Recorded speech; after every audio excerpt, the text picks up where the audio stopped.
Good afternoon, Packers fans. Aaron Negler here with your Packers Daily Chat, coming to you live on the Cheesehead TV social channels. It's Wednesday, hump day. Hope you're all doing great out there, wherever you are in the world, because that's what we do. We connect with Packers fans. We're devoted to you worldwide. That's how we roll here at Cheesehead TV.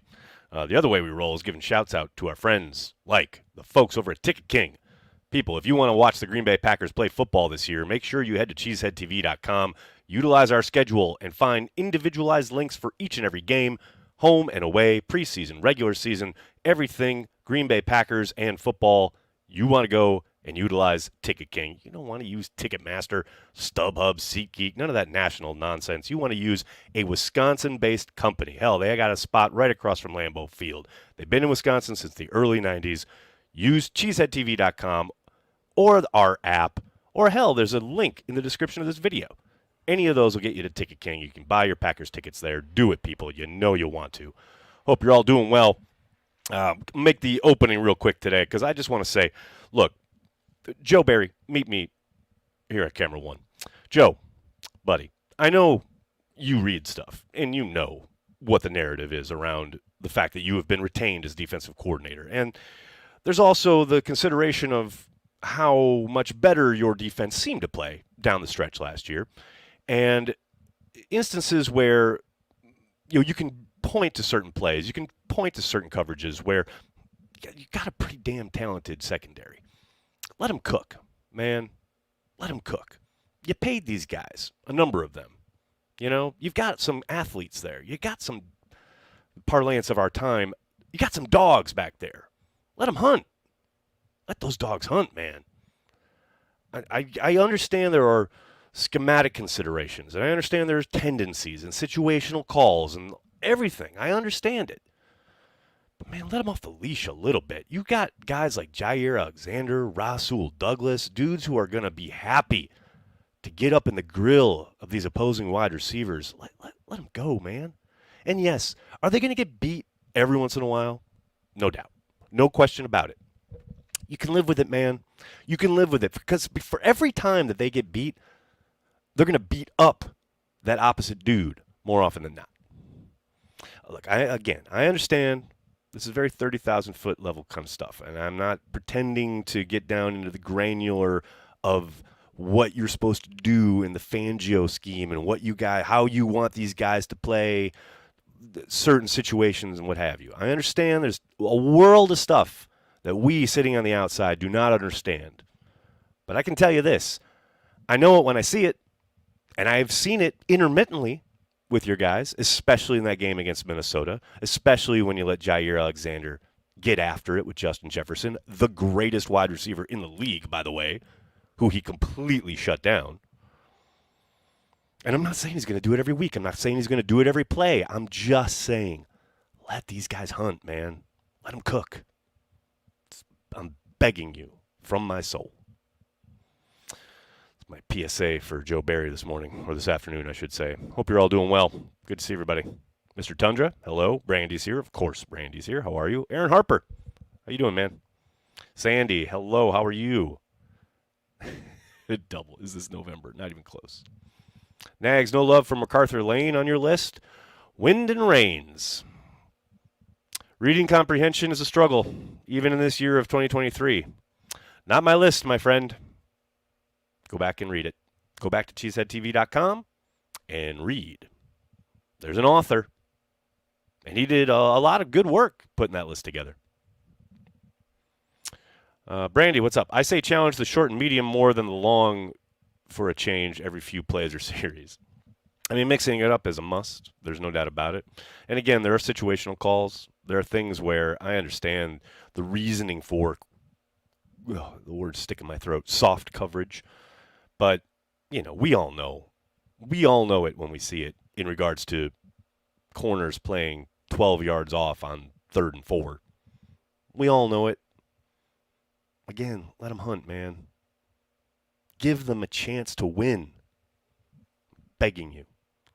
Begging you.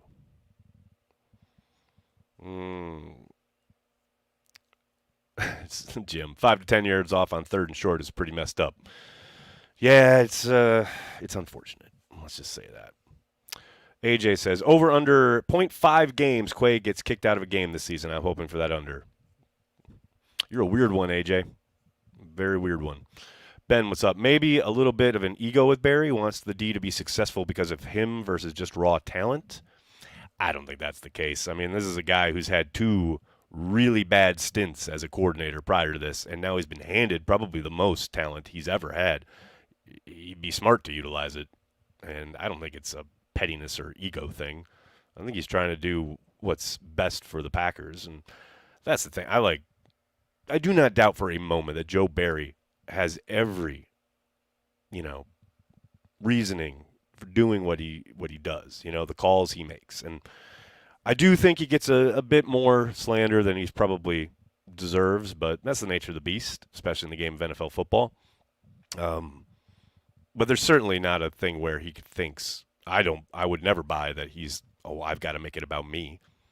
I just don't buy that. Barry doesn't know anything other than what? Barry doesn't know anything other than what he has been taught, unable to adapt or adjust.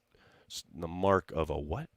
Mark of a great coach. Bradley, I'm going to quibble with your interpretation here because, if anything, last year shows a great capability and ability to adjust. Go look at, and if you purchased the Cheesehead TV draft guide and read Dara's piece about the change in the defense, you would know that is definitely not the case. He adapted very much last year, and the numbers bear that out, especially the last 5 games of the season. Post-bye week, they were a very different defense. Now, you can talk about the situations and context around those games because certainly there were contributing factors, no doubt about it, but the defense was called very differently, played very differently, and was much more successful. So, yeah, I don't agree with your police work there, Norm. David says, we'll be attending training camp this year. What are the odds I'll get to try my first carry the G? Very, very good, David. Had a meeting about it this morning, actually. Yes, carry the G will be available by the time training camp kicks off. So if you're in the Wisconsin area, and I mean the entire area of Wisconsin, you'll be able to get a carry the G. Does soft coverage indicate lack of confidence in the safeties? I don't think so necessarily. I think it's more a product of the traditional way that the scheme is run. I don't think it really says a whole lot about the safety play, the confidence or lack thereof in the guys back there. It's just much more scheme-driven than anything else. Can you make a non-alcoholic carry the G? Someday, Sideline, when we get bigger and we're further down the road. We've got to make carry the G a success first before we start making a non-alcoholic version. Paul, does A-Rod consider Saleh as a challenge since he owned him in years past? I know we're past A-Rod questions. I'll take all questions, my brother. Does he consider him a challenge? I mean, I know he considers him a really good defensive coordinator. Now, as far as a head coach goes, that's going to be fun to watch. The push and the pull, going for it on 4th down, things of that nature. Yeah, I don't know, man. Calls on 3rd and short. Rodgers goes deep in those situations. How does that play out? I don't know, man. I'm fascinated to watch it. Green Ranger. As a Texan, I really want to try carry the G or spotted cow. Well, get yourself up to Wisconsin, my friend. There are trains and planes leaving every day. Hey, folks, Nags, what's up? Can you make a carry the G protein shake for us gym rats? All right, everyone calm down. We are like, all right. Okay, let me look at the camera here, the screen. All right, we're here. All right, here's carry the G. Like, here's where carry the G is right here. You guys are all like over here. You guys are like here. I'm carry the G right here. I need it to progress, okay, and then grow into something before we start talking about other carry the Gs. All right, let's just all calm down.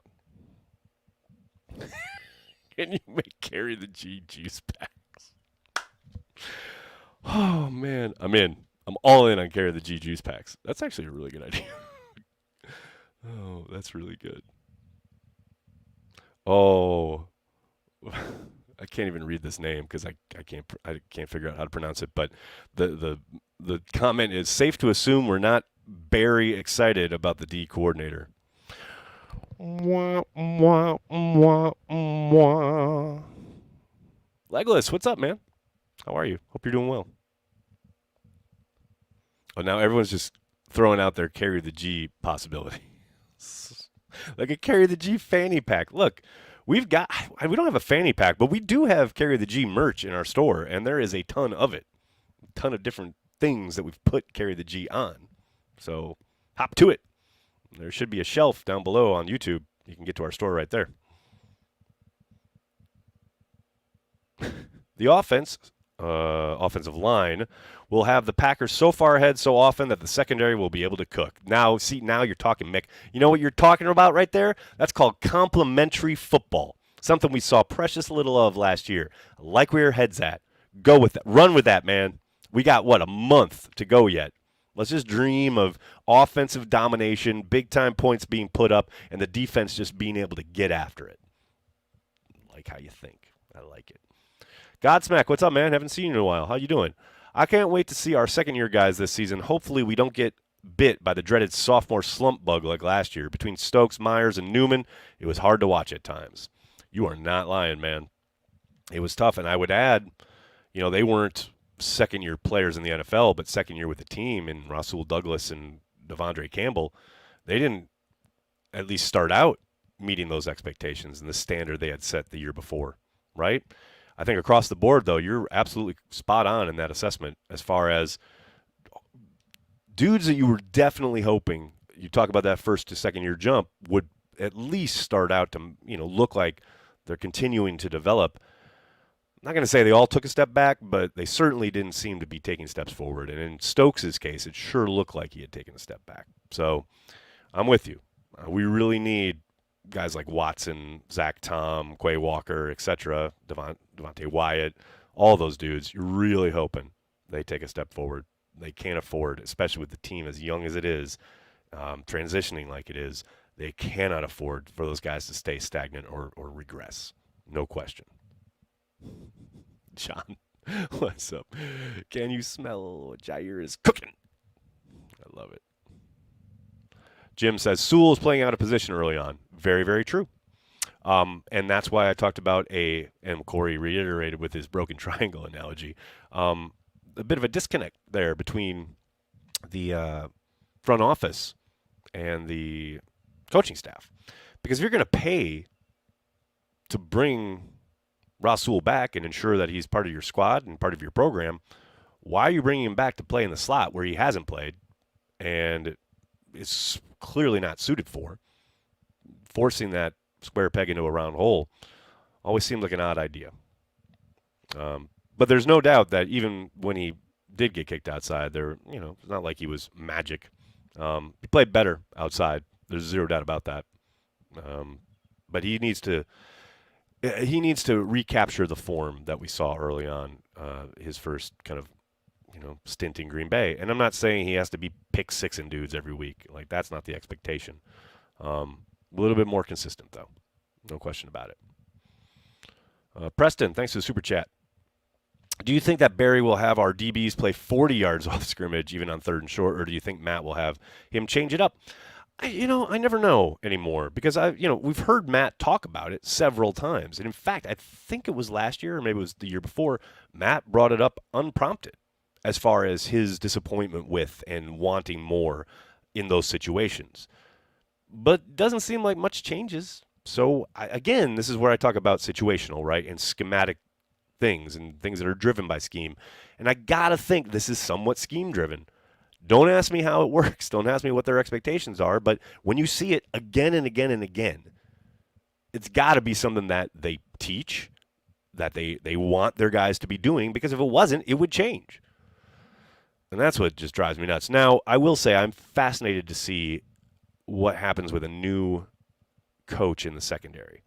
With Greg Williams' arrival, what will change? We've heard Barry talk a little bit about it, right, as far as needing to get a lot more consistent back there. And I think, some of the rules that they have, third down, etc., bunch sets, who takes who on some of the match stuff and things of that nature. I think those are things they know they need to clean up. So I'm interested to see, obviously, their first kind of glimpse at that will be during training camp. That's one of the things I'm definitely going to be watching for early on. What else we got here? We got Ryan. What's up, man? I think that ever since the Ted Thompson era, the Pack has been super focused on the offense to the detriment of the entire team. I think there's some truth to that when it comes to Ted, but I would think and I would say that it's pretty clear that Brian, and this is something we talked about last year when he was on my podcast, it's been a pretty concerted effort to get and to build a more well-rounded team. Now, that doesn't mean those parts that he's tried to round out personnel-wise that they've played better or come to the fore in any way, a meaningful way, but I think there's a concerted effort on Brian's part to make it a more complete team. Hasn't always performed that way. There's certainly disappointments there, but I wouldn't put that on Brian. Like with Ted, I think there's certainly a case to be made, no question about it. And hey, if you believe Brady Papinga, Papinga said point blank, Ted told him at one point, and I believe it was either when he was signing a contract or letting him go. I can't remember which it was, but at one point, Brady said that Ted specifically said that he was just building around Aaron because Aaron was so good that their whole philosophy was we're just going to build around our quarterback. So that gives some validity to what you're saying. But yeah, again with Brian, I don't know, man. I don't buy that one. What else we got here? Abdul's here. What's up, man? Hey, Aaron. If the defense kicks ass when the joint practices happen, and to a lesser degree training camp, you're not putting any stock in that, right? 0.0.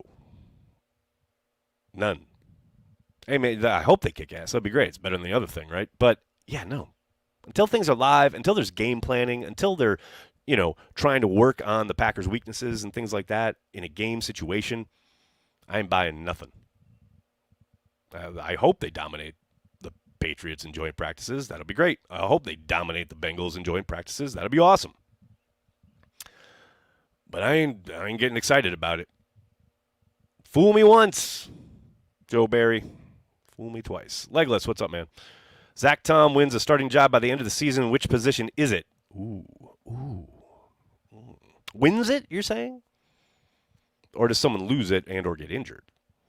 I think he's got a real good chance of winning either the right tackle or center position coming out of camp.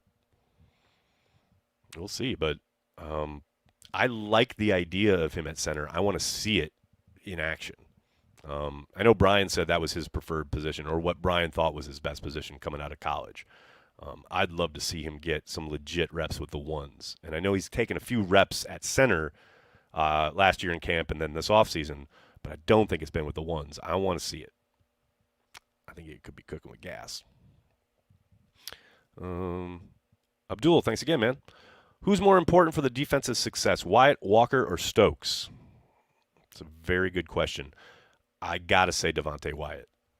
They need him to step up in a big way. And if you listen to my chat with Justice yesterday, you'll know that's the one area on this roster where I'm like, I would not be surprised in any way, shape, or form if Brian made a call prior to camp starting and brought in a veteran body. Because, man, they need the bodies, and they need to perform better up there. Quay, yes, important, no doubt about it. Stokes, you definitely want to see him rebound and regain his rookie form, right? Those would definitely help. But if Wyatt can reach his potential, a true disruptor up front, both against the run and the pass, you guys know me. It's all about the play in the trenches. That dictates everything in this game. So, yeah, for me, it's Wyatt. If they got a player there, and it looks like they do, it certainly looked like they, started to just scratch the potential there towards the end of last year. If he takes a step, that bodes well for this defense. No doubt about it. What else we got here, folks? Got that one. Oh, Quinn, what's up, man? Thanks for the super chat. Watching Luke Musgrave and Bakhtiari slam beers together brings a tear to my eye. Team bonding at its finest. Wasn't it Tucker? Or maybe it was Musgrave. I didn't look at it closely. I just saw that Bakhtiari was chugging beers and went, oh, there's Bakhtiari chugging beers, and then kept scrolling. But I thought it was Tucker. I know it was one of the rookie tight ends. Maybe it was both of them. I don't know. I don't get into the nitty-gritty of the beer chugging unless I'm involved. Then I would know who was there. But yes, I'm with you. It is great to see. I'm all about that life. Callum, what's up? Who are you looking forward to seeing in training camp? David Bakhtiari. Love that he's going to be out there. Last year, he and Elton starting with the individual stuff on the side, rehabbing. Hated to see that. So I love that he and Elton will be out there. Obviously, the answer is almost always the young guys. You want to see what they've got, right? Like how they look comparative to NFL talent. We read and we hear so much about these guys throughout the offseason, especially once they get drafted. You start digging into their story and looking at their college tape, and you're trying to figure out, are they like the real deal, and are they going to help the Packers? We can't really start to get any of those answers until those pads come on and they start at least somewhat going at it for real. So, yeah, most of the young guys. But if I had to drill down and say, this is the one that really kind of piques my interest, it's hard, man. I mean, Lucas Van Ness is obvious, but I don't know, Jayden Reed, I think he's going to be exciting. I think they can get him in space and capture lightning in a bottle. Lord knows. I'm excited by Kuhn's observation from one of the offseason practices where he said this team is so noticeably faster and more physical looking than they've been in a long time. I'm about that life, I'll tell you that. Nosh with Yash. Still need to make that happen. Nosh with Yash every Tuesday. Cheesehead TV. Lewis, can they afford to let Nijman walk? Well, they're not going to let him walk. I mean, maybe next year, but it's not going to happen this year. And can they? Well, they might have to. I mean, we'll see. But there's so much to play out between now and then. Let's get through 2023 first. Ed, thanks for the super chat. By most accounts, Mitch Trubisky is outstanding in practice. I don't doubt it. I do not doubt it. Most people are this time of year. Shorts and T-shirts. I love it. Jesse, what's up? Do you think our O-line will be better than last year? Yes. 100% I do. Obviously, a big component, a big part of it is having David and Elton healthy out the gate. The domino effect there really destroyed them up front last season. I think they were counting on guys that they probably shouldn't have been, especially that first month of the season. They are going to be much, much better this year, noticeably so. And I'm excited, especially, in some of the pass pro stuff, you want your young quarterback to have kind of the best protection possible. But for me, I can't wait to watch these guys fire off the ball and maul people in the running game. I think they've got a good chance to be a pretty damn good team in that regard. So we will see. Hey, Nagler, if someone told you that a Packer won an end-of-season award this year, what award and player would you predict it to be? A Packer won an end-of-the-season award. Is it player? It has to be a player? Because I tell you what, if you're just the Packers in general, at the end of the year, Matt LaFleur, Coach of the Year, finally gets his due. Book it, Dano. Logan. Again, we are winning the next 15 Super Bowls in a row. We are going to... All right. Relax. Jones wins the Walter Payton Award. I hope so, Rick. I know he's up for it every year and usually goes to someone else, but, man, he deserves it. There's zero doubt about it. All right, everybody, I'm going to have to get going. I can't thank you enough for hanging out, talking Packers each and every day, Monday through Friday, right here on the Cheesehead TV social channels. Please do me a monster favor. Hit like on the video. Lewis is in here under the wire with a super chat. What's up, man? Different starter at center by the end of the season. Lewis, there could be a different starter at center coming out of camp. And look, I want Myers to be successful. I'm not saying that it's a done deal. But if he gets true competition, I think that's a good thing for the Packers, and I think Zach Tom can provide it. And I'm fascinated to see how that plays out. So, yeah, could there be? Absolutely. Is it written in stone? No. We'll see how he performs. All right, everybody, I got to get going. Thank you so much. Please hit like, hit subscribe, tell your friends, tell your family. Cheesehead TV, we are devoted to Green Bay Packers fans worldwide. Thanks a lot, everybody. Have a great night. Go Pack, go.